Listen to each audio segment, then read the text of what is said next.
So now we are leaving the beach. Ito na, palabas na kami. Ito na, highway na eh. Tapos, ito sinasabi ko sa yung Gaisano Mall. Ito. Yun, kapatid ko. So, kahit na may mall dito, yun, malinis yung dagat. Hindi katulad dyan sa Manila eh. Ang ano eh. Ano talaga? Polluted talaga yung ano eh. Polluted talaga yung... Oh, baka daw. Ito may... Isa, baka da. 100 din mo may kenta da. 100. Ito, yung Gaisano Mall. Highway na to eh, highway na. Pero dito yung dagat. Dito yung beach. Ito yung Gaisano Mall. Yun. Yun ang mga inasal, sinasabi ko sa iyo. Tapos, yung binaliguan namin, ito, Katagban Beach Resort. Ito yung lugar namin.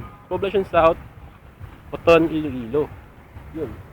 Yung kapatid ko, bumibili pa ng, ano yun, ang onion rings yata. Oo, onion rings. Tapos, dito yung bahay namin, no. Yun. Di na kami sasakay ng jeep. Lalakarin lang namin. Dun.